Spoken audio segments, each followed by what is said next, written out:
Hi, Agnes. Thank you Adrianne. so much for joining us on the I Am Unbreakable podcast. I've been so excited to have you on the show. You are so incredibly interesting. You are definitely one of my mentors and heroes. I know. She's like, what? You inspire me and hundreds of women who you work with to be the best person that they can be.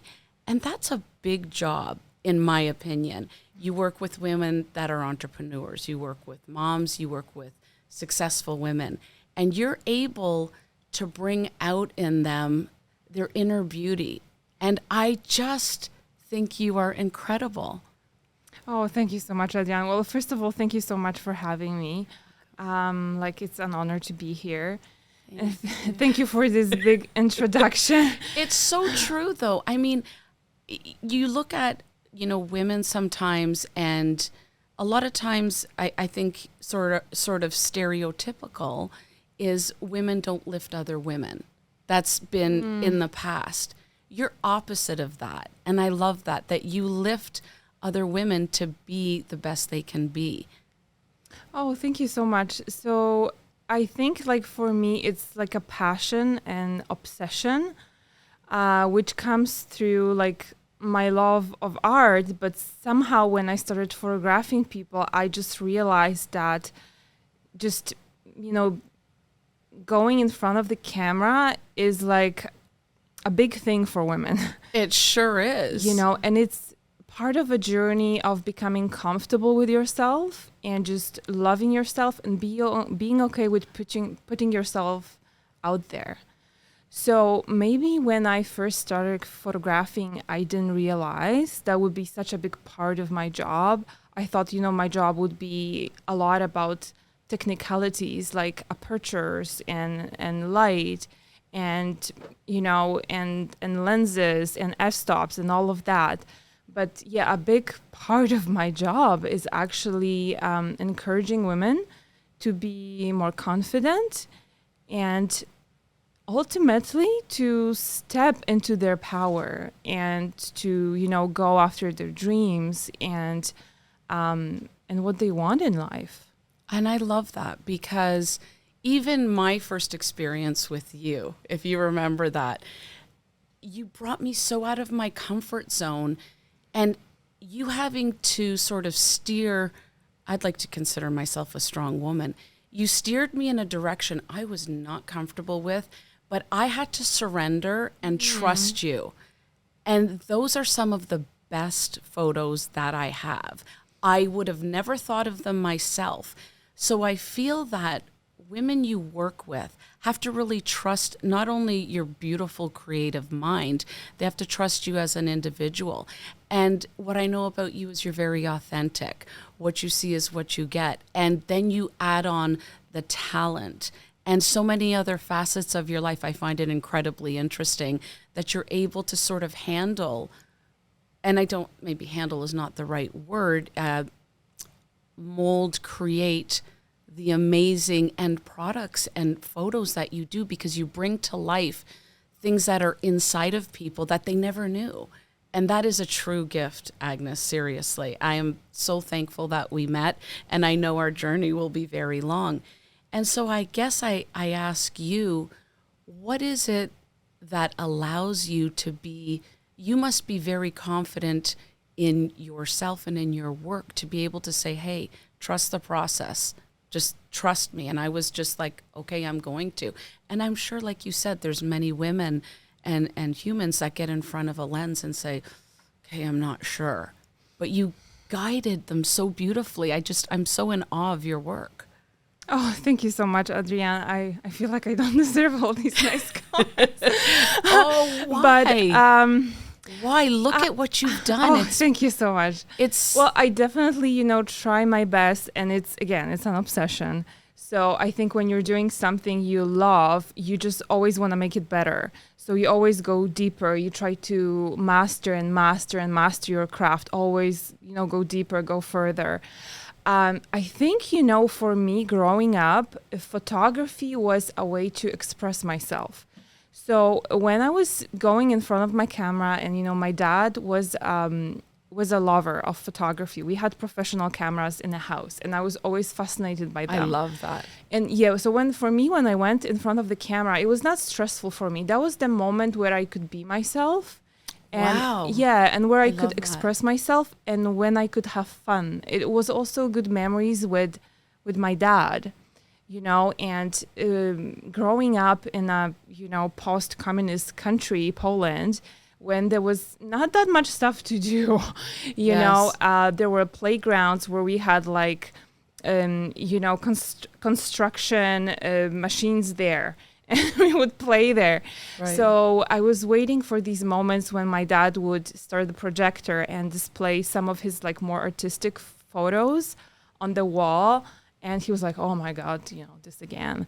Like I have to work, and I have stuff to do." So your love started. Can I ask you, how old were you when you picked up child. a camera? So 5, 10, 15, what would you say? When I picked it up and started taking photos myself, I was a teenager. But my love and fascination with it was when I was a child. Much younger. Oh my goodness, like when some of my earliest memories are of viewing the photos, and then my mom, who was a mathematician, but she had to sew clothes for us because, again, there was not many things in stores, so you had to be really creative. Of course. And she had these magazines. They were scarce, okay? They were not easy to find, but she had fashion magazines, and she would take inspiration from the photos to make clothes for us. When she got her first pair of Wrangler jeans from like a family member, she cut them up and made skirts for me and my sister, so but I was fascinated with the magazines and with the photography. But that wasn't originally your path. I love your story because your path. So tell us what your parents did for a living, and tell us sort of where your path was supposed to go. So my mom was a mathematician. She works for the government her entire life in statistics. Wow. So my mom is mostly very logical, which is not always the case for women. Like she's very strong, she's very grounded, very logical in her thinking. And my dad was a lawyer, but I don't think he was a lawyer in his heart, in his soul. He loved being artistic. And my parents, did the best with what they had. Of course, like all parents, but they still, they were very sort of, I think, focused from what you told me of you getting an education and going a certain path.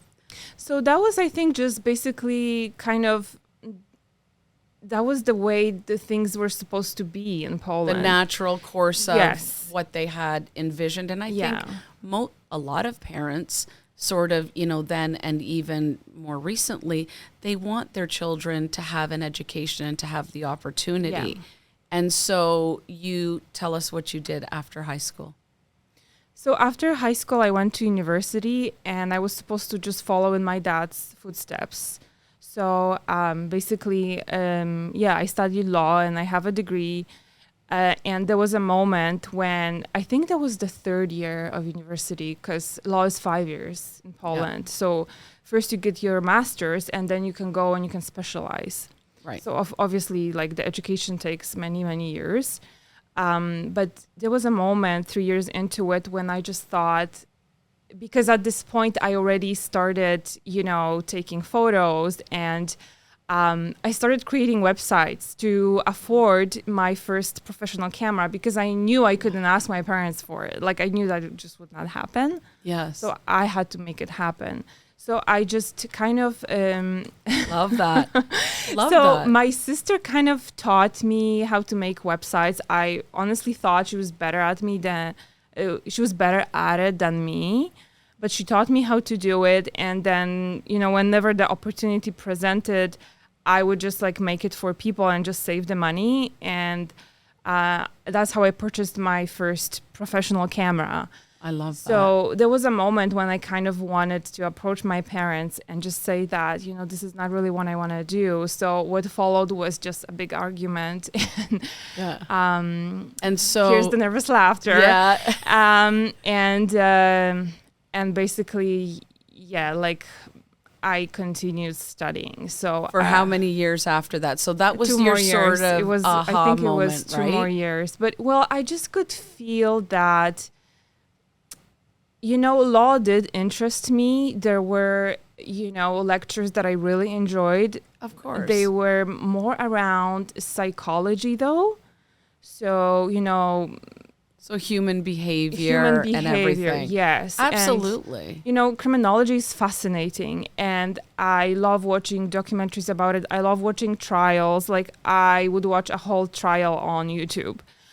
But being in the courtroom, for me, is very, I get really, really anxious. Because and that would be an issue if you were a lawyer. Yes, absolutely. Because I feel so deeply for people. Yes. So, I was in a courtroom where there was a person, on trial for murder, and I didn't feel safe. I felt for the person. A part of me felt for the person because I was thinking what happened in their life to bring them to this point, and then I feel for the other side. So it's just it's a very difficult job. It sure is. It's a very difficult job. Even private investigation. As soon as I got into it, I thought I'm going to only be able to do this for 5 years. Now, 2 decades later. Oh, really? But I'm not good at it because, to your point, I think you're a very empathetic person, and that's a really good quality to have. But that just doesn't prepare you for certain other fields, right? I always said I'd be a really bad doctor, nurse, police officer, because you've got that compassion and the empathy for another human being, right, wrong, or indifferent. This is still with somebody's little boy, little girl, whatever the case may be. And so you're right, that wasn't your path. But also, more importantly, you felt very interested and you were fascinated. I've never heard the word passion. Your passion really was your photography, and I think just your creative mind, because I don't really want to just call you a photographer, because recently you've been really showing some stuff on social that I'm just like, as I said, in awe of, and your digital art and everything like that, which we'll get to in a second. So you go to law school, right? You finish, correct? You graduate. Yes, I did. And so your parents are excited and happy and proud of you. When was the big moment where you said, well, I think I'm going to turn left instead of right? Was it right out of school, or what happened? So when I graduated, I made a decision, basically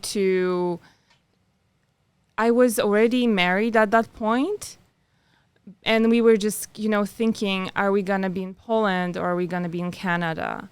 So moving to Canada basically gave me that distance, and I could just do whatever I wanted, and I think, there was a time to decide this is not what I want to do. But my first job was not a full-time photographer. I worked for the media because, again, I didn't know how to be a photographer. Well, I think it's being an entrepreneur and a new skill, and everything you've been taught for the last 5 years. Now you're jumping out of that into something else. But media still is very creative, right? And so what did you do in the media world? So I had 2 jobs. I was full-time. I was basically in a more coordinating position. So that was a lot of there were a lot of people I was coordinating. There were different teams. There were camera operators, but there was editing. Oh, so production coordination is yes, what you're saying. It was production coordination, and then I also had a freelance job where I was a reporter. Oh.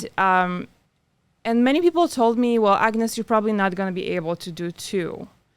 But what I really, I think, wanted to do, and at that point maybe it was not that clear in my head, but I wanted to start saving to try and be a full-time photographer. Right. So obviously when you start any business, there's usually, maybe now with online businesses, maybe you don't have to invest that much, but normally there are investments, right? Absolutely. And for somebody who's a totally new immigrant, investing, multiple 5 figures into equipment as a photographer, it may be not much for other people, but for me, it was a lot.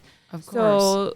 So that's why I was so determined to do both jobs, because I wanted to save for that. Because again, I didn't want to ask anybody, because, when you take something from others, then you feel like additional, I think, pressure.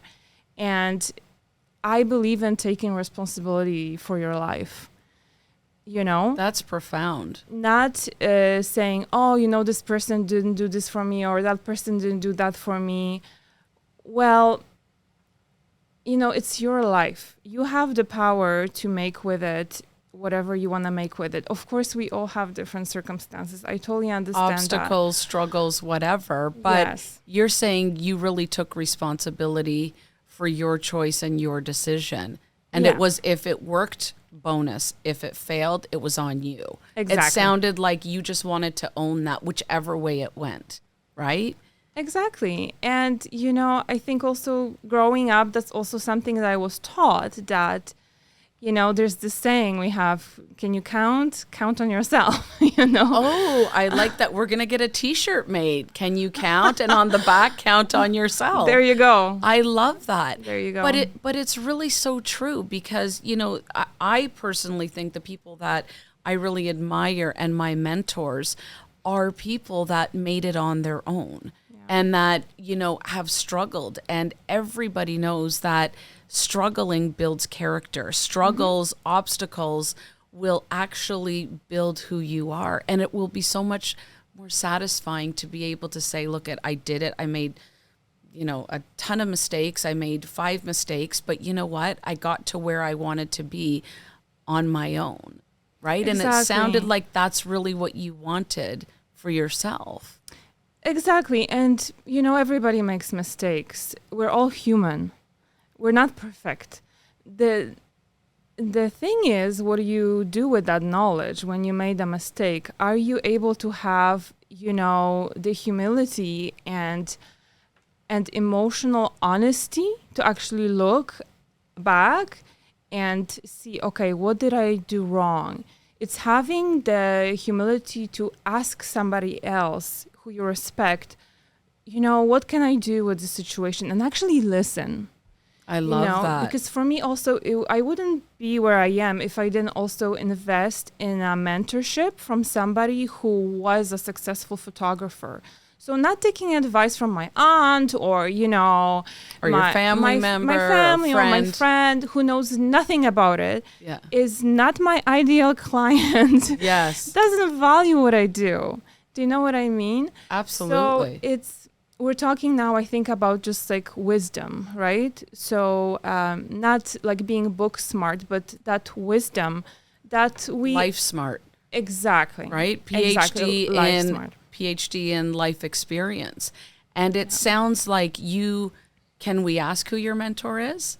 My mentor is the amazing Sue Bryce. She's an incredible photographer, in my opinion, definitely one of the best portrait photographers in the world. And she's an incredible teacher. And, I know she's changed my life, and I know she's changed many other people's life because I'm in her network of students. Oh, I love that. So yeah, she's absolutely incredible. And her story, I think if you read her story, you would also be amazed, because she comes from a blue-collar family that, taught her to just go to work and just do your job and just do that. Don't ask for more, and she's left New Zealand and she went after her goals, and she's just an incredible human being. Kind of sounds like your story, in my opinion. Oh, I cannot compare with my You sure can't. But look, I look at my parents. They came from Hungary in '56, but oh, wow. I can't imagine moving to a completely different country,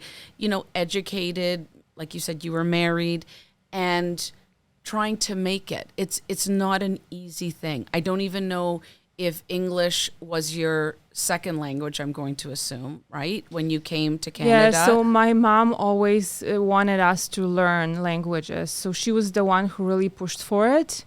And I did love learning English. So I learned English and German, but I didn't love German. Wow. So even though I learned it for, I think, 3 years, because I didn't have practice. Same. That's so funny. I took German in high school, V-Gates, and I know a few other like very basic ones, but aside from that, it was a tough language. But I'm just saying I know maybe you don't realize your journey is one that I'm sure many people want to live and maybe don't have the courage to do so. It takes a lot of courage to leave your family and to leave your country, whether it's for a better life, whether it's for a job, whether it's for whatever your reason is. It's still a tough thing to do. And you did it. You did it like a rock star, in my opinion, and I'm sure many other people's opinion.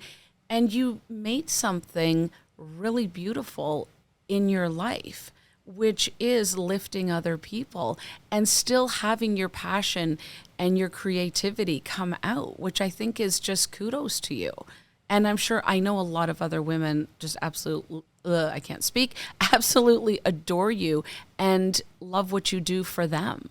So that's so beautiful. Thank you so much, Adrianne.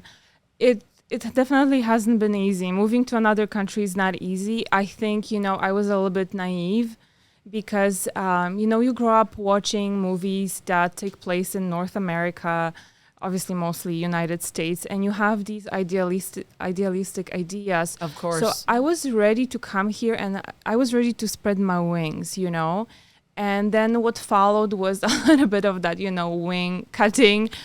And reality. And reality, yes. So I just went into work and all of that. I focused so much on work. I didn't leave enough time for like any self-care, for any friendships. So I did start breaking down after 2 years. Like I did experience a lot of, like mental stress. And then I kind of had to basically look at that. And I had to remember that I cannot just work. I also have to take care of myself. So important. Right? And I'm so glad that you touched base on it. That is so important what you just shared. I feel that as women, and every woman I talk to, doesn't matter her level of success personally or professionally. We are all sort of, I feel, conditioned to be caregivers and to look after everybody else and to do a good job here and a great job there. We're never really taught to care for ourselves. And I feel like maybe that is part of the story you're getting into, where you worked, in school, you worked to do this, and then you got here and you sort of isolated yourself from anything, I don't want to say pleasurable, because obviously you were married and you had a life, but you were sharing that you really didn't have, let's say, a social life or any other outlets for yourself. And so everything kind of stopped. Can you talk a little bit about that? Can you share a little bit about what happened when you sort of realized, okay, I need to step back and look after me for a few minutes? Yes, I was, so focused on work because it was important for me I wanted to be independent. It was just something that I always wanted. And I felt like I had big goals, right? And I was so determined to make these things happen.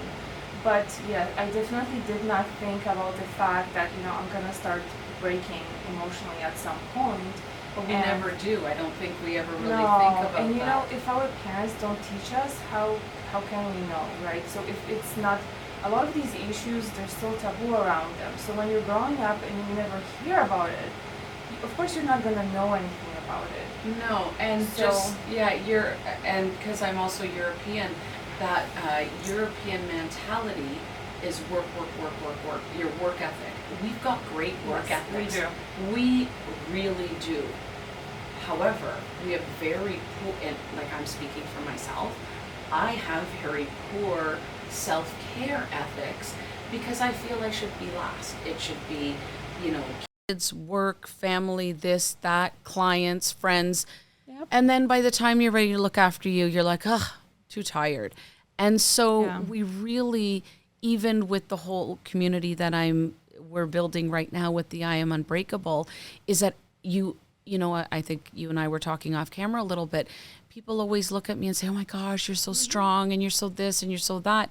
And I'm looking at them, just letting them finish what they're saying. And I said, I'm this way today and right now. I have to work at it. And I'm this way because I have been broken.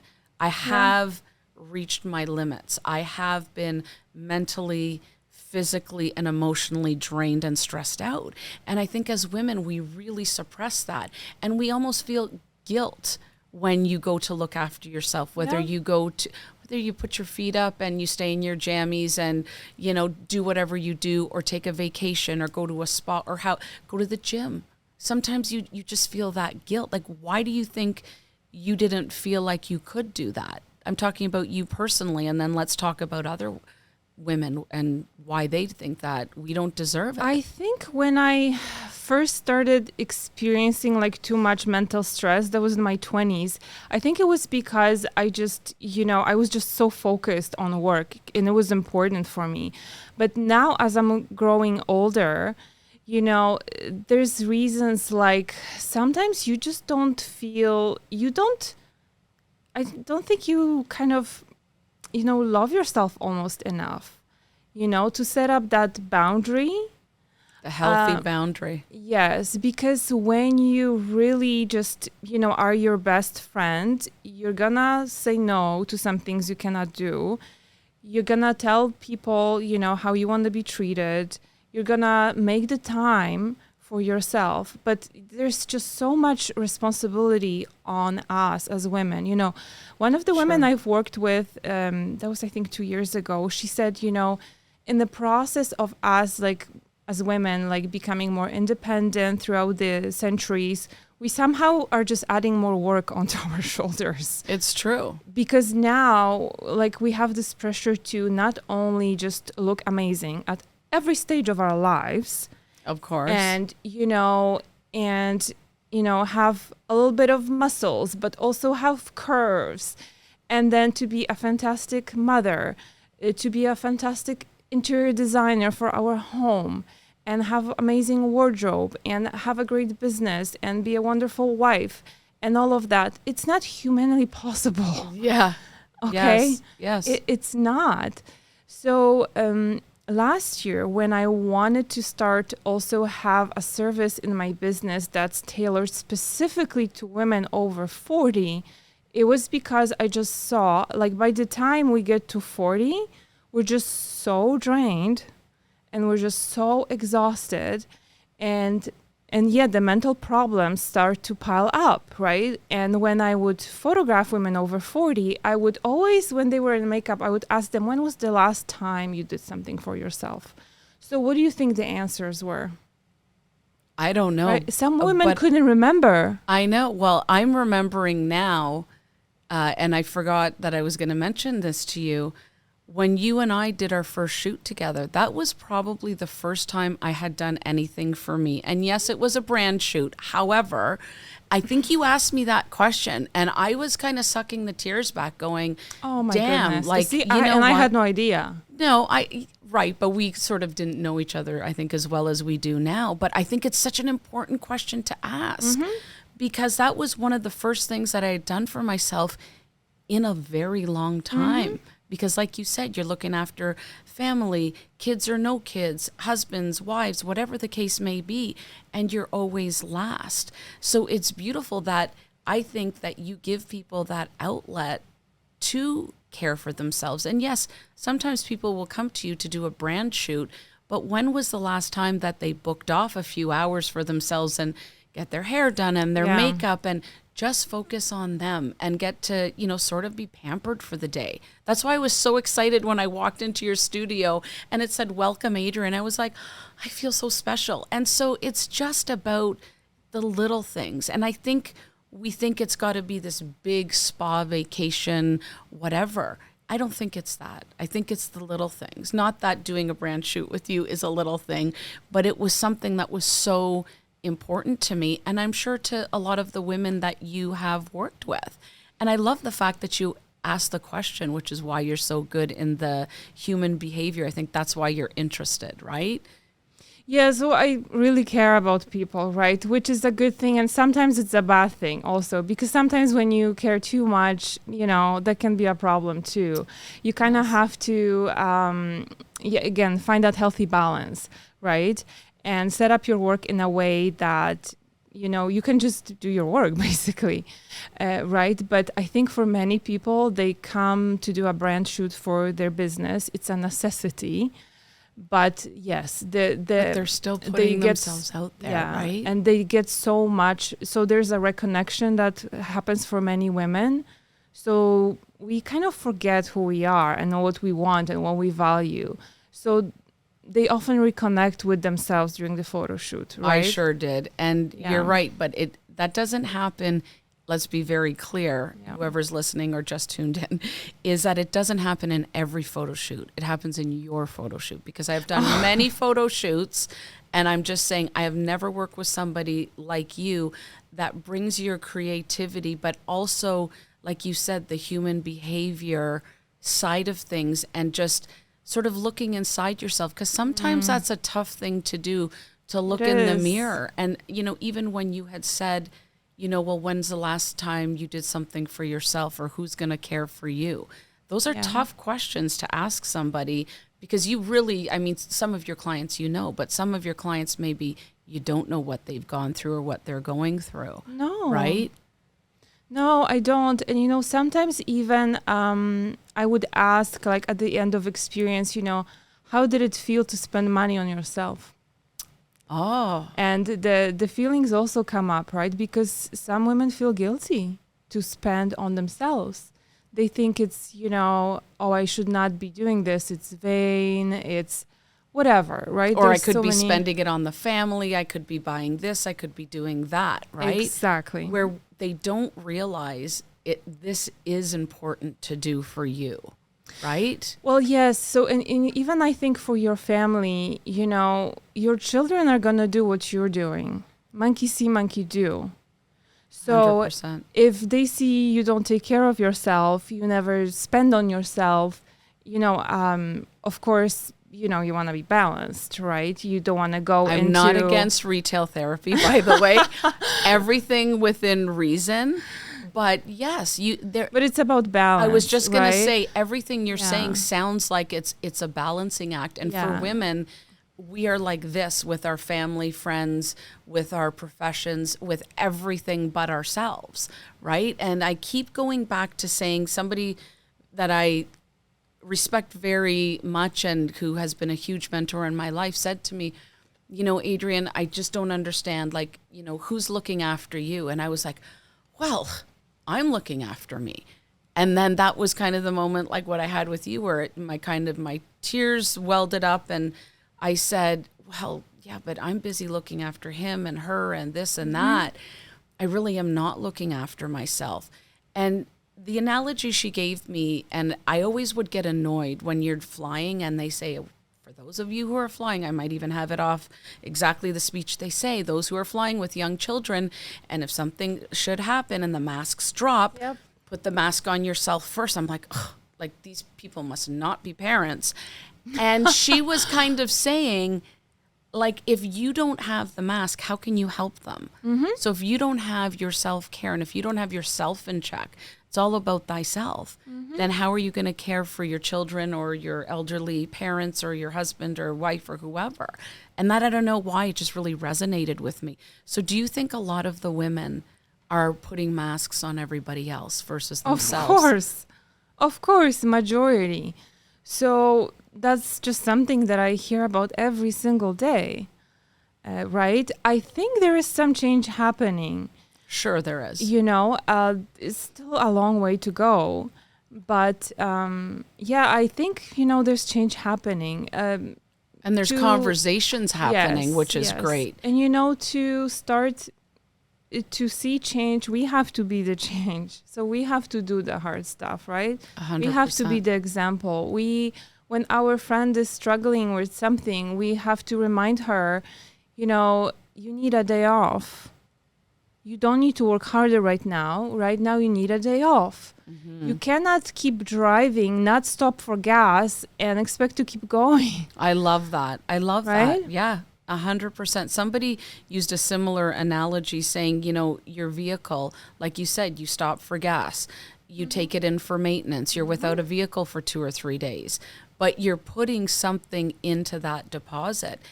And something you had said earlier too that really struck me is that you had said something in regards to the way that I treat or the way we treat ourselves.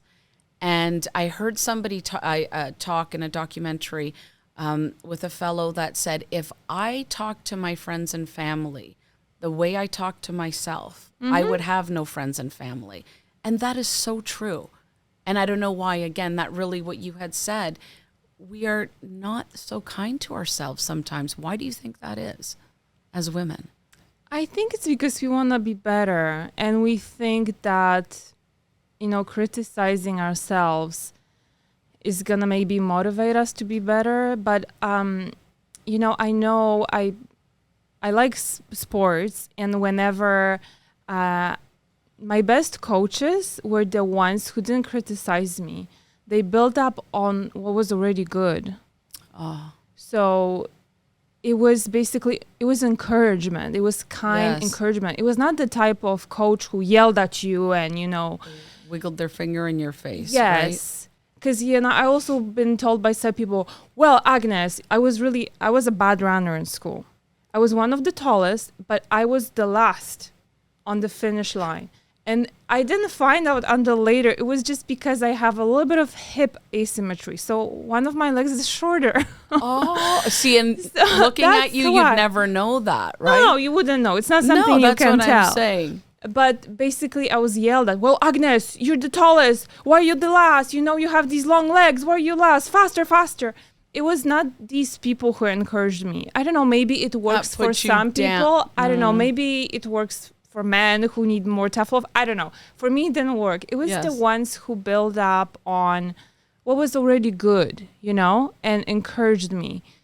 So I think for me, it also works when I treat myself this way. Wow.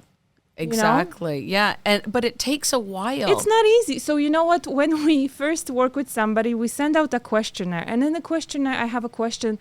What do you best like about your appearance? Because, of course, it's photography. I'm asking about appearance. And what you don't like. And women tear themselves apart. Oh, really? I struggled with that. Yeah. I'm like, oh, gosh. Well, exactly. I'm like, there's not enough space of the things I don't like. And then, right? That's where your mind sort of goes. Because so you have to go to the good things. And you have to focus on the good things. Exactly. Right? But it's something that's learned. And I know that somebody, and again, I always mess this up. I'm going to say, they always say there's 19 paved highways to negativity and 1 dirt road uphill to positivity. Oh, yeah. So it's about, for me, my journey in the last several decades has been about, because I think naturally a lot of us go to the negative. And I know for me, once I go to the negative, I'm like, okay, I'm stopping this questionnaire. Obviously I'm not in the right headspace to deal with this. So I'm going to come back to it. And then, you've got tools in your toolbox to sort of take you off that negative the negative paved highway and go back to that dirt road. Cause sometimes it's tough. You can't say, I don't think anybody that I know can say that it's easy all the time. We always struggle and we always sort of go into these ruts, we'll call them. And that's when, you work out more, you take a few days off, you self-love and self-care. What is your self-care? What does your self-care look like? And I'm just going to say, I have to talk to you about Bianca, your fur baby. She is the most beautiful. We are going to post a picture of her. She is the most beautiful cat I have ever seen. White, blue eyes, beautiful, and love the name. What does your self-care look like? What is your self-care sort of go-to? 1 or 2 little things that... So, for me, I am very introverted. So I need alone time. Like when I'm with people, I also, after that, I need that alone time. To decompress. Yes, to decompress. So that's a big one for introverts, right? Yeah, my husband's like that. And it's almost like they need that reset. Yeah. So Right? that's a big one for me. I love working out. I think it took me a while to find a workout that I really enjoy. And Do you when go to a gym or do you work out at home? I'm not the person who likes to work out at home. Same. I like to get out of the house. Well, it So, takes you out of yeah. whatever you're in. Like if you feel like crap and you've been inside and you feel, I think that same with me. You just need that change of scenery, right? So Yes. what is your go-to workout? Is it a run, a jog, a walk, weights? I am obsessed with bar, which is inspired by ballet, but it's a whole body workout. And, I've there's done it. parts. It's hard. It's hard, but you know what? My instructor, who I'm obsessed with her. So I sometimes I almost don't want to approach her because I don't want her to think I'm stalking her or something, but I just think she's just amazing at what she does.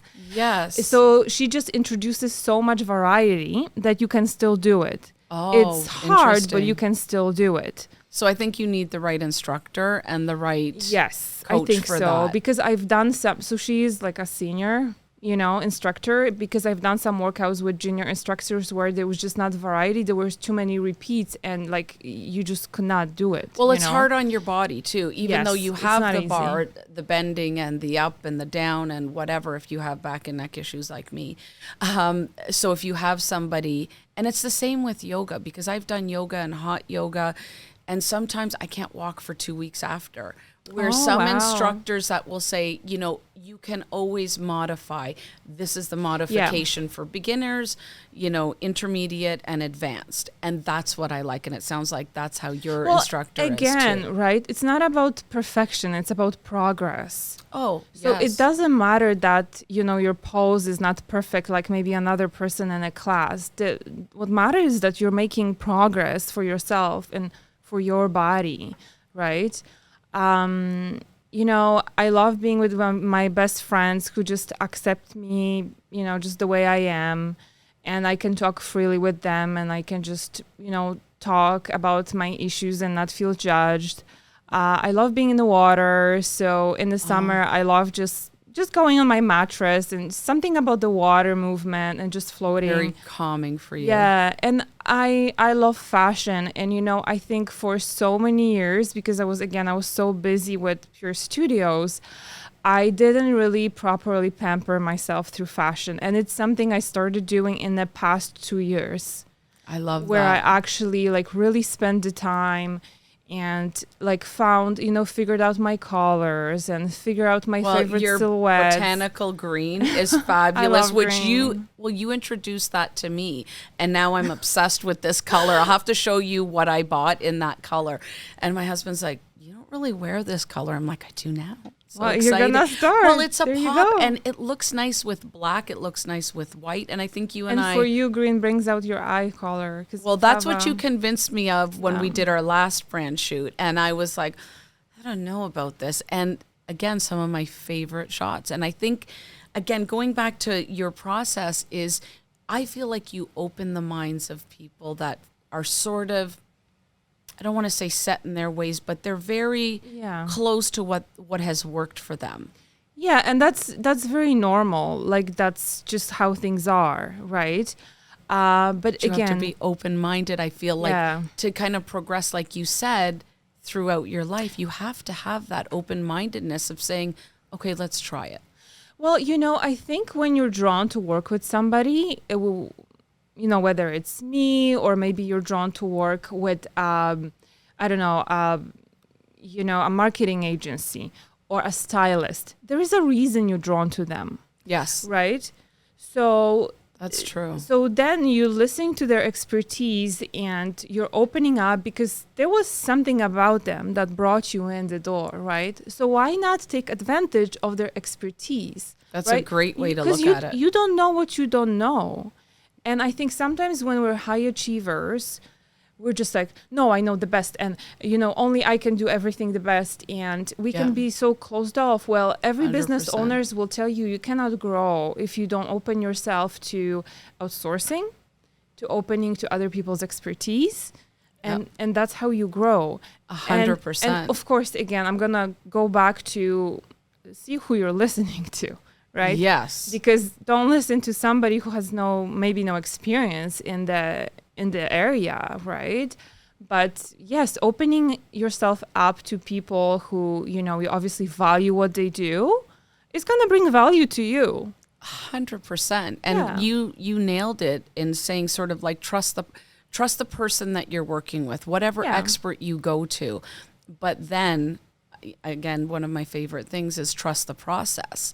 It might not be what you thought it was going to be, might be great, it might be okay. But again, if you're not open to it, you will never know. You will never know if it was something that was going to work for you or not. And I love the fact that you can open these women's minds and their soul and their bodies to do something. I mean, one of the comments I got very recently of somebody that you worked with was, I felt like this was my 10-year-old self. I felt like my 10-year-old self again, taking these photos, but my adult self would have never been in this beautiful tulle skirt, but she brought that out in me. I felt like a princess. And I still get the goosebumps because she was so that's the reconnection, right? Authentic. The reconnection with yourself. That often happens in front of the camera. Honestly, I still don't know fully what that is. Like, what is that magic? I think it's... But the magic is you. And I don't think you give yourself enough credit. Thank you. But you have to now take recognition. You bring this out in people.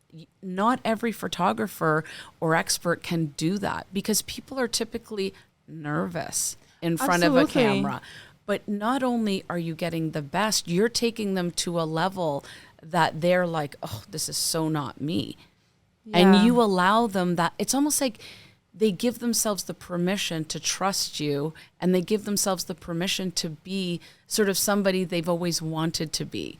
Yeah, so a big part of the process is getting out of your head, because we're all in our heads. We're just, we create stories and we create scenarios that never happened. The mind is a beautiful thing, right? Oh my God. There is so much going on up here sometimes that you're like, but you're right. And you can't, so excuse me for interrupting, but so what you're saying is, you have to get out of your mind. Yes, and I think a good photographer will help you with that for sure. Because then you kind of see that all these things you're telling yourself, and again, we're not kind to ourselves in our head. It's bullshit. Exactly. You're like, but I won't say that. Exactly. She's too nice to say bullshit. And it's that physical proof, because at the end of this experience, you get also a physical proof. You have a physical photo. Evidence. That is evidence. That is real evidence. Exactly. That's what you're telling yourself in your head is not true. I love that. I mean, fear, it's usually fear-based, right? Oh, I'm going to look like this. I'm not going to like this. I don't like the angle of that. And it's, somebody always says false evidence appearing real, which is fear. And if you trust and I think that's what it is, you have to trust the person or the people that you work with, right? Like you said. And that's why I was pointing, saying, to me, it is about trusting the expert, which is you. And you bring that out in people. How magical is that? And that must bring you a lot of joy, knowing that you can do that for people. It does. So my favorite moment of the process is when the project is done. The reveal? When the photos are done, and when I can just see. So when I meet somebody for the first time, I already see the photos in my mind. Oh, I love that. And what I'm getting from that person is a lot of pushback. I'm just telling you like my side of the process now. So what I'm seeing through the process is a lot of pushback. So I'm hearing things like, well, I'm not photogenic like your other clients. Well, they have this perfect wardrobe. I don't have that. Or, well, she has this great bone structure. I don't have that. I have a weak chin. And I have to be strong, and I have to kind of ignore all of that and just focus on my part, because I can already see the photos in my head. And then, of course, at the reveal, there's the big surprise. I know. You're like, oh, you mean I was right and I'm good at what I do? Well, thank you. Because that person who was just, saying all these things to herself through this process is now like, oh, wow.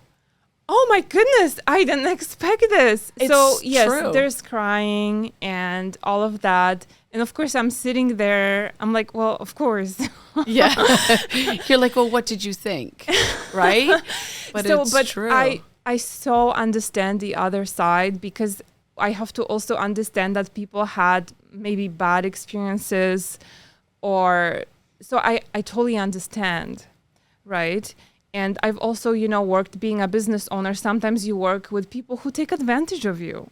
Like, let's be real, right? That's very true. So I understand. So this is also why I crafted my process in a way that you don't really have to purchase until you see your photos. And that kind of takes the pressure off me a little bit. Sure because does. I don't have to be in this fear. Because I just feel, okay, if they don't like it, and that person feels safe too, if you don't like it, then you just don't like it. It's okay. It's totally okay, right? Yeah. You only choose what you love. I can never stay within the package because there's so many good ones. But it changes the dynamic. Sure it does. Right? It takes the pressure of both of us. Yes. And because of it, we don't have to be so much in fear, because it's very hard to create out of fear. Of course. You have to be in excitement, and you have to be in passion for what you're gonna create. You cannot be in fear. No. So this is also why I do things this way. And I love that. And I think your clients probably, like you said, really appreciate it too, because then the pressure is sort of, okay, well, I'm going to get this package. Am I going to love the photos? And then they'd even be more closed off, where you're like, let's just try. If you hate it, don't worry about it.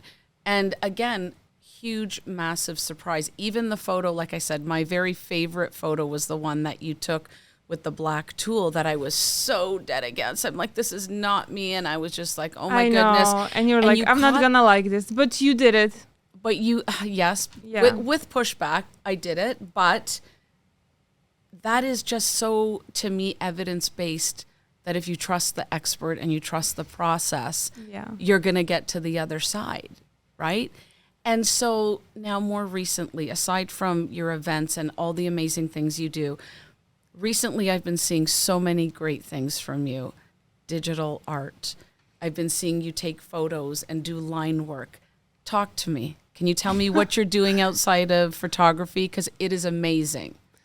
So sketching, which I now started integrating into my photography work, is just a big passion of mine.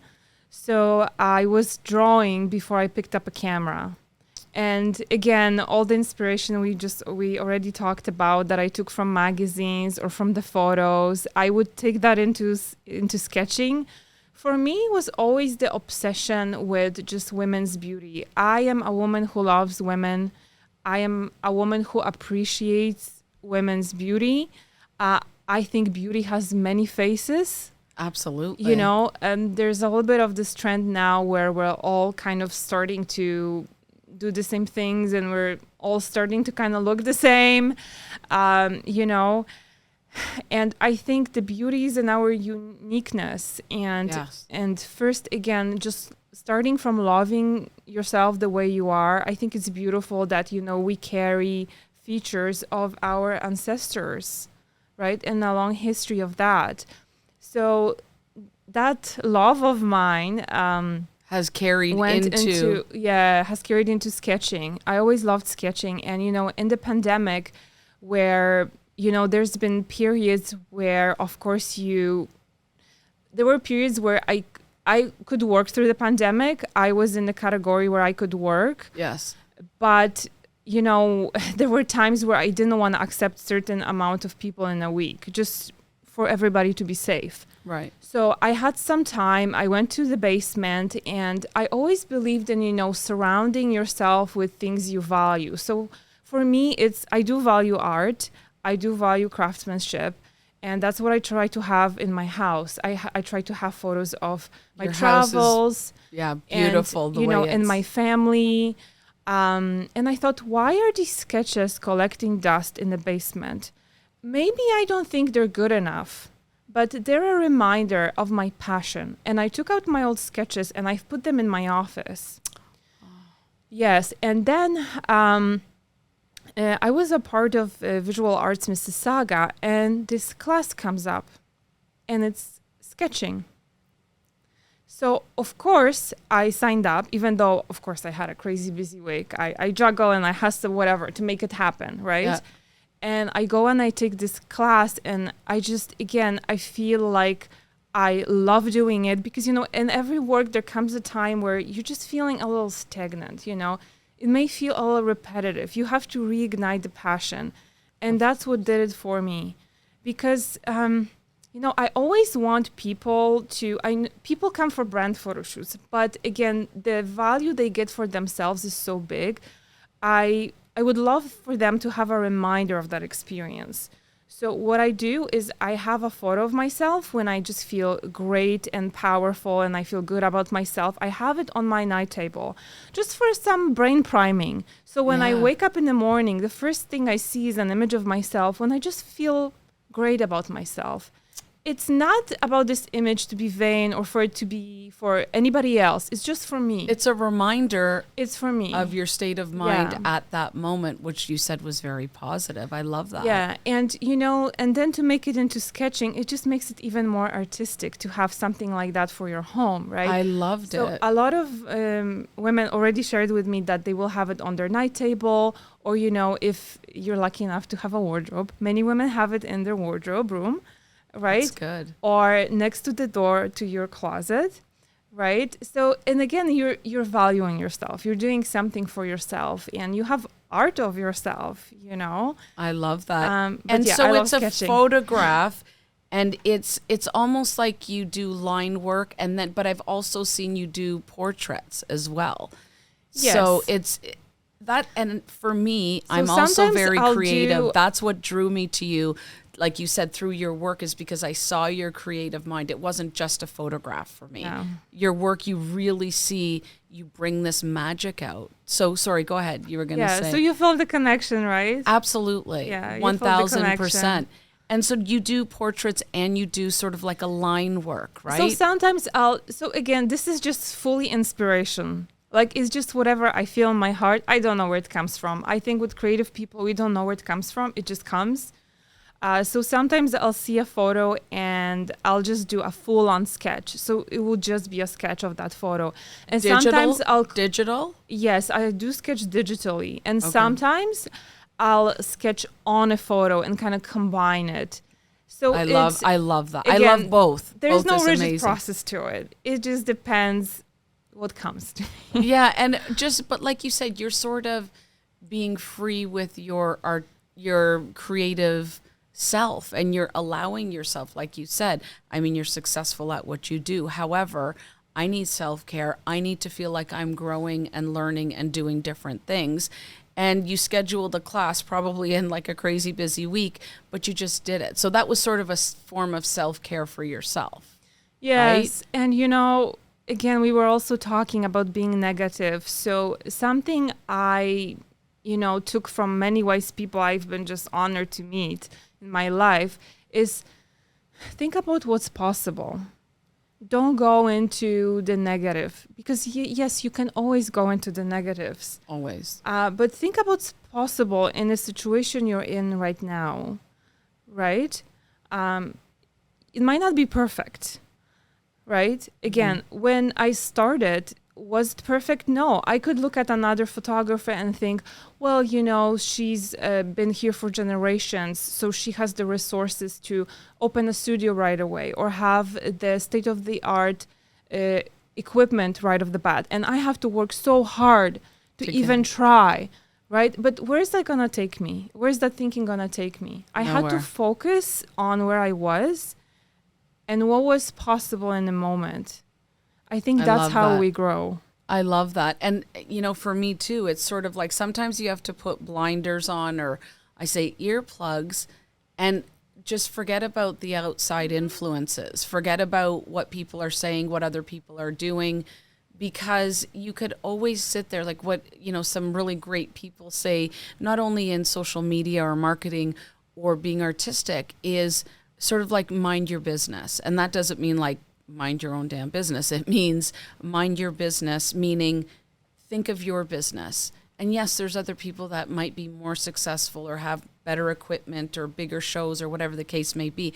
But if you focus only on scrolling through, and you can get stuck on scrolling for hours. It used to drive me nuts with my kids. And then I realized I got onto and I'm like, how did 2 hours just go by? It's right? very addictive. And so you just focus on, like, mind your business means take care of your business and everything else will come. It doesn't mean you can't look and get inspiration and look what other people are doing from time to time. But I feel like if you really put your mind to what you want to achieve, yes, I think that's what you were saying as well, that you've achieved greatness through focusing on what you're good at and what's positive about you and your work.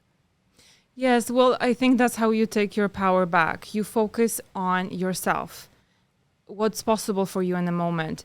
A comparison is not going to bring you into nice places. It's going to bring you into a very dark place. Right. Speaking of, self-care, I also really limit my time on social media. So because important. It's very addictive. And I think for a lot of people is just, if you do it for a long time, it just flares up comparison, all these things that are not great for our mental health. And are also most of the time not real. Oh God, 100%. You have to remember social media is marketing. Yes. So the real life is your life with your friends. That's real life. Social media is marketing, and that's just what it is, right? It's a wonderful tool, but don't think it's reality, because it's not. Well, and I feel like our youth is brought up to think that is reality. Yes. And it bothers me. That worries me. Because that worries me too. And I tell people, like, these are, anybody who will listen, and even a lot of times when clients have retained us to, their youth is in trouble or whatever. And first question I ask, how much time are they on social media? And they're like, all day long. I'm like, well, that's not good.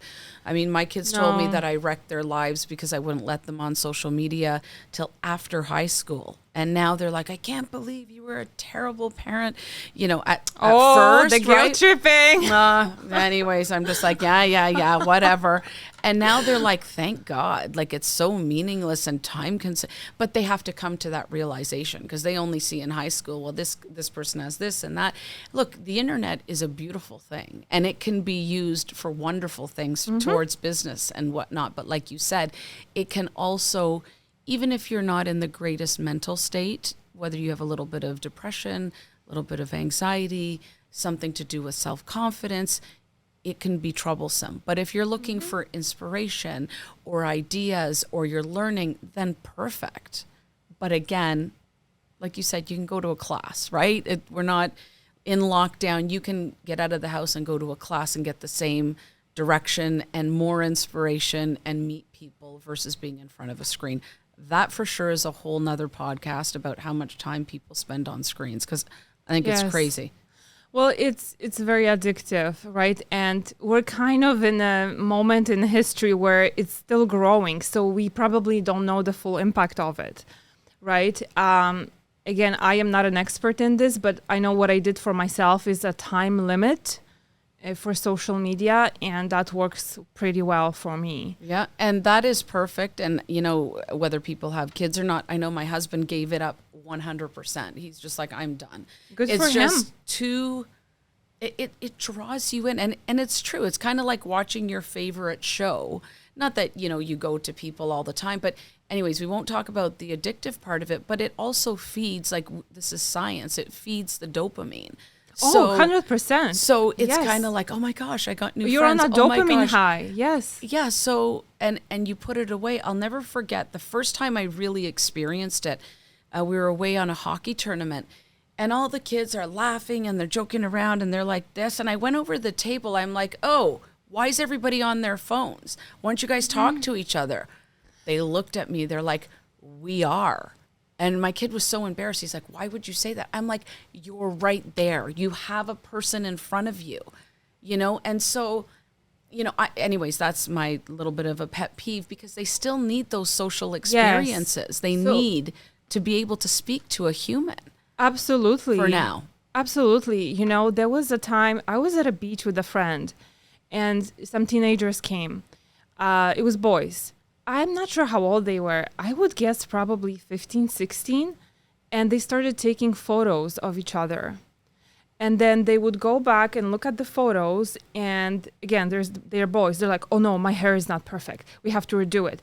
And they're like really taking, you know, care to taking the time to style their hair and just, you know, make it perfect. And I'm just sitting there. And like I'm with your jaw hanging going. With my jaw hanging, because when I was this age, I don't think boys even acknowledged they had hair. Are you kidding me? Yeah. Or how it looked. Or if it got washed once a week, then it's like, you know, thumbs up. You know what? It is true, though. So it doesn't only happen for girls or women now. 100%. It happens for men and boys, too. And I was... the conversation they had about the photos and the hair and the way they were criticizing themselves and just... How do you think I looked that day on the beach? Probably fantastic. Well, again, but like according to them, probably my hair was like an awful mess. Yes. Right? But it's their perception. Yes. Right? It's what they're thinking. And I remember once one of my kids came home and he's rail thin. I mean, like you can see his hip bones, his back bones. And he's like, okay, so I want to start working out more again. And I'm like, okay, fine, no problem. Like, knock your socks off. And then he basically said, after he told me, somebody called him fat. And I'm like, what? Yeah. I'm like, isn't that sort of like what girls do? Like that is like, to me, I thought it's more body shaming towards younger girls and whatever. But they're like, no. And I'm like, that skin, you you need a hamburger, son. Like, so don't worry about whatever. Yeah. But, you know, there is a huge, and I think it has to do with social media. There's a huge importance to them on their looks. Yes, absolutely. Sadly. There's higher levels of body dysmorphia. Yes. And it's troubling. I think it's troubling. But then we have people like you that catch, you know, people, doesn't matter what their body shape, size, bone structure, hair color, whatever. Well, you know, and you capture their beauty, and it's their inner beauty that I'm talking about. Well, when you're getting nasty comments about your looks, right, this is not the time to think, I need to go to the gym and, you know, do this. This is the time to say, please don't bully me. Yeah. And these are these people's friends. That's kind of what. So this is the time to say. But they're all like that. I got to be honest. I know. Yeah. Look, I can't even tell you all the, you know, confidence and this and that and whatever.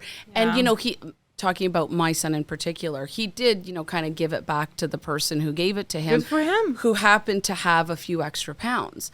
And I said, you weren't mean about it, were you? He said, oh, absolutely not. Because I was like, you know, I was worried about the other boy's image as well. And he said, I just told them people come in different shapes and sizes. And I went, that was a very good answer. That's wonderful. But it still affects people. Like, you know, if you're told something, you kind of. Of course, right. You know, they're pubescent and they're, am I fat? Am I what? So, but anyways, body image, you capture everybody so incredibly beautifully.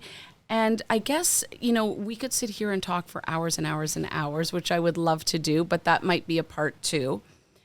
I wanted to ask you, sort of in closing, do you have any sort of words of wisdom? You are, to me, I learn from you every time we speak. You teach me something all the time. Do you have any words of wisdom that you've sort of lived by? I mean, that has really inspired you, whether it was from a mentor or something you learned from a parent or anything like that? Like, what's something you sort of is your go-to? Do you have anything like that? I think for me, a big one is mastery. You know, I think when you really like doing something, you just become obsessed with it and you really want to master it. So whatever that is, whether it's, you know, your photography, whether it's bar class, whether it's, painting your nails and doing art on there or whatever the case is. You're saying master your passion is sort of what I took from that. Go deeper, right? Go deeper than the status quo. I know you talk to a lot of women who are successful in their careers. And I think one of the aspects why people are so successful is because they do go deeper. I think a lot of the time people just have these questions that are like, well, what's your secret, or what's working the best at the moment? And that's all important. But you have to be like really passionate about what is it that you're doing. That passion will keep you going. And when you really focus on your strengths and master them, you don't think about competition, right? You're just thinking about your thing and just doing it wonderfully, helping people through it. Helping people who value it, because not everybody will value it, and that's okay. We all have different values. Absolutely. And what do you think about focusing on your weaknesses and improving some of those? Because we all have weaknesses. I think that is sort of what you're saying too about mastering your passion. Like you said, what if you were passionate about running and you just couldn't make it work? You would be that girl that would find a way, right? Well, yes.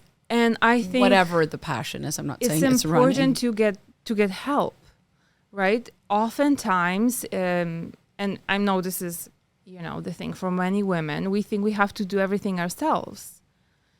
It's okay to ask for help. I would not be where I am if I didn't listen to mentors and people who have already done it. And also, the way I did it was, again, I took the advice, but they also encouraged me not to just copy, but again, bring out those things that are my strengths to make it my own. Right. Yeah. And I love that, because it sounds like what you're saying, because I have many mentors, and I'm sure you do too. And you take from this person what you like and you make it your own. You take it from this 10% from this person and you make it your own. But I think what you're saying is definitely have inspiration, definitely have mentors, but make it your own and own it. Right? Exactly. I think, again, like oftentimes, we're comparing and we're trying to be somebody else, where it's really focusing on your strengths, working on the things that maybe are not so great. It's not easy. It's not easy working on your weaknesses. No. But when you do it, I can promise you the sense of empowerment you get from it is going to be so worth it that the next time when an issue comes up of working through a struggle, it's going to be easier next time. Because you're going to go back to that toolbox that, hey, what worked for me last time? And then you're going to draw from that, right? Yeah, exactly. I love that. Thank you, Agnes. I am so honored that you came and you shared so much wisdom and part of your story with me. Thank you so much. If people want to contact you, how can they find you? Thank you so much for having me, Adrianne. Of course, we could talk forever. Absolutely. Our website is purestudios.co, and all the other channels like social media are which connected will include in your bio and whatnot. But you are wonderful, beautiful inside and out. Thank you so much. Thank you so much for having me.